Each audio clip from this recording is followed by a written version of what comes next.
Hey young scholar, I hope you had fun in the last couple of sessions as we discovered a pretty interesting property of triangles called the midpoint theorem and then applied it to solve problems based on parallelograms.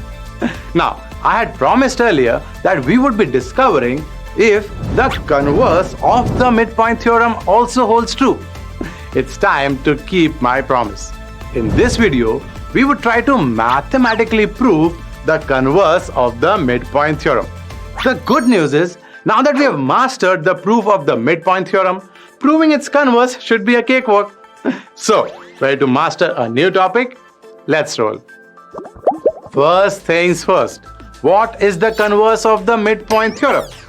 Well, the midpoint theorem taught us that the line segment joining the midpoints of two sides of a triangle is parallel to the third side and is half the length of the third side.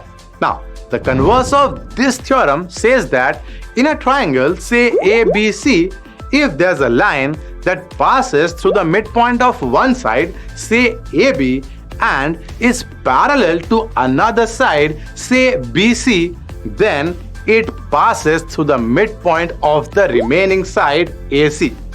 Makes sense, right?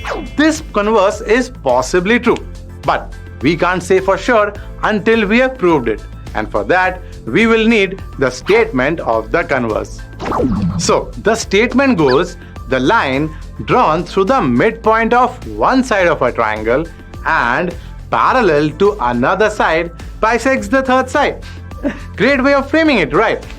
However, it is noteworthy that unlike the midpoint theorem, the converse theorem has no mention of this line being half the length of the side it is parallel to. So, you must remember that the converse theorem takes into consideration only the parallel line information from the midpoint theorem and disregards the information about half the length of the remaining side. So, now that we have understood the statement of the converse, let's get to proving it. Well, the proof of this converse is actually pretty similar to how we proved the midpoint theorem. You will see as we proceed with the proof. So first, let's see what's given in the statement. It tells us that there's a line that passes through the midpoint of one side of a triangle and is also parallel to another side. So, to illustrate this, let's take a triangle, say ABC, and let's take a line, say L, that passes through E, which is the midpoint of AB and is also parallel to BC. So now, we need to prove that this line L bisects AC, which implies that this point, say F, is the midpoint of AC.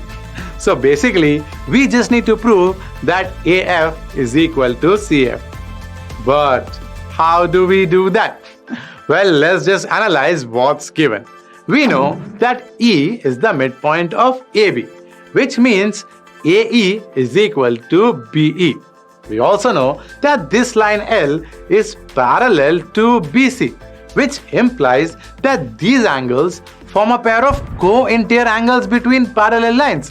So, their sum would be 180 degrees. The same holds true for these angles as well. But these pieces of information don't seem to hint as to why AF would be equal to CF, right? We have to dig further and see where that takes us. If we observe the diagram, we can spot a triangle and a trapezium, right? AEF and EBCF. Now, we know triangles well, but we don't know so much about the properties of trapeziums.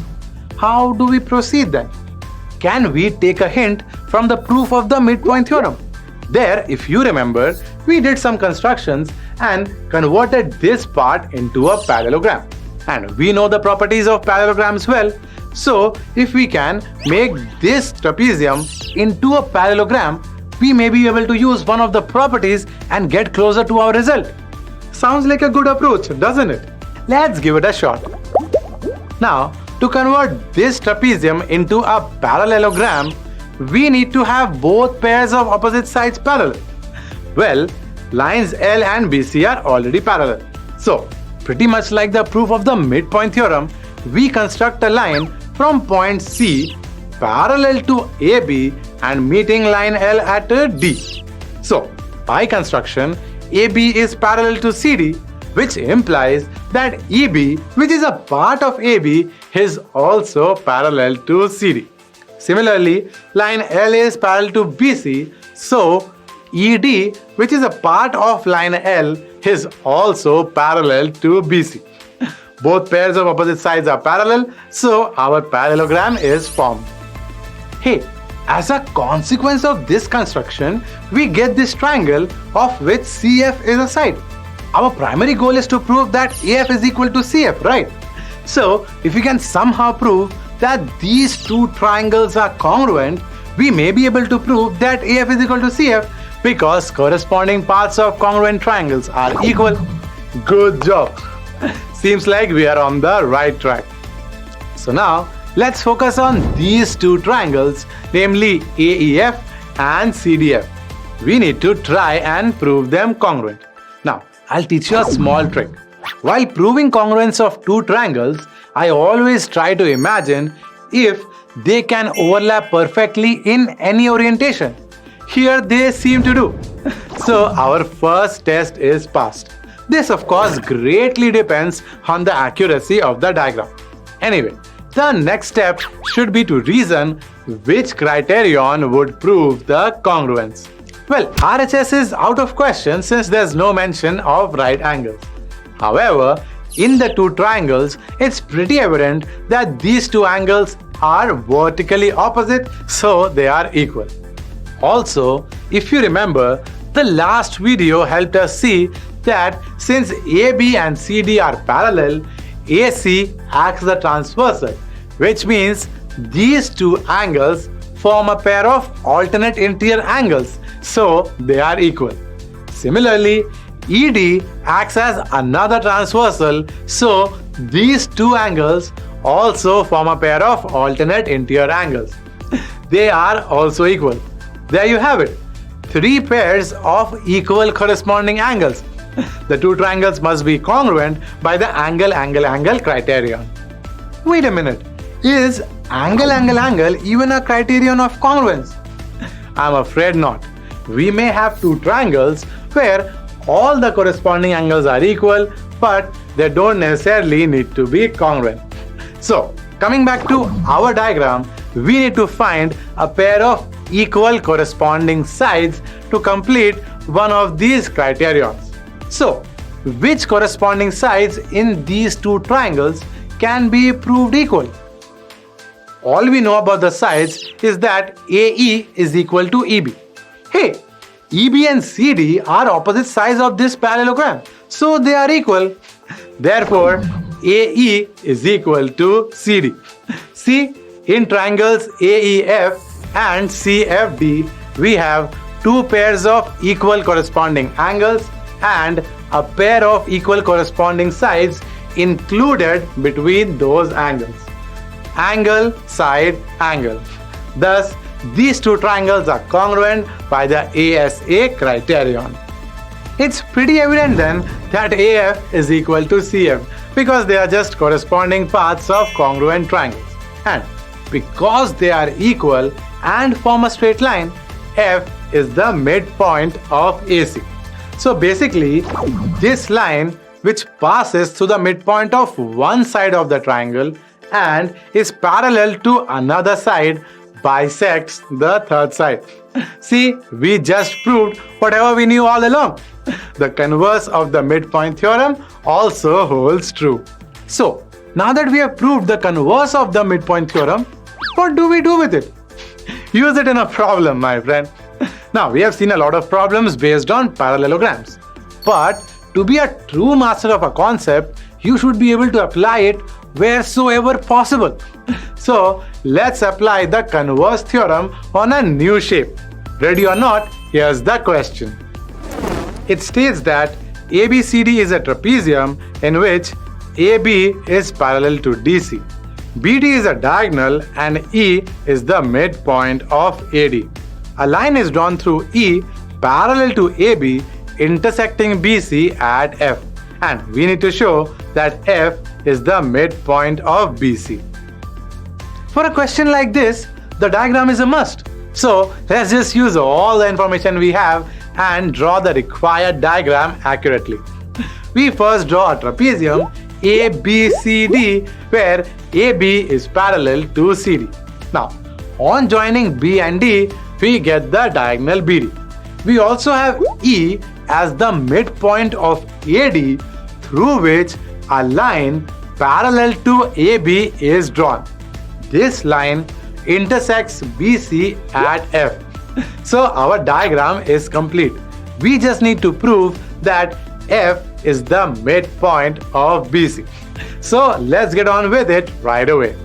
Observing the diagram actually draws my attention to these two triangles, namely DBC and DAB. What do we know about this triangle DAB? We know that this line EF passes through E, the midpoint of side AD. We also know that EF is parallel to AB. Hey, we have all we need to apply the Converse theorem directly. We know that the line drawn through the midpoint of one side of a triangle and parallel to another side bisects the third side. This just indicates that this point, say G, is the midpoint of BD. Let's look at the other triangle now, triangle DBC. What do we know about this triangle? We know that this line EF passes through G, which is the midpoint of BD, and BD is the side of the triangle DBC. So we can call this line GF. Now, our primary goal is to prove that this point F is the midpoint of BC, right? We can do that by applying the Converse theorem in this triangle DBC. But the problem is, for the Converse theorem to apply, GF has to be parallel to the third side of the triangle, which is DC. But all we know about GF is that it is parallel to AB. Hey, the question also tells us that AB is parallel to DC. Since AB is parallel to DC and AB is also parallel to GF, it implies that DC is parallel to GF. See, we have all we need.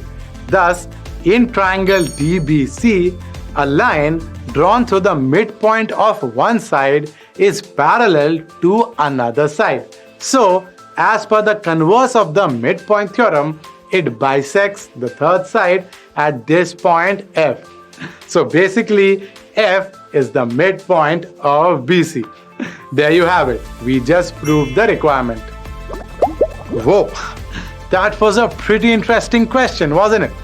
We applied the converse of the midpoint theorem on a problem based on trapeziums. Imagine that.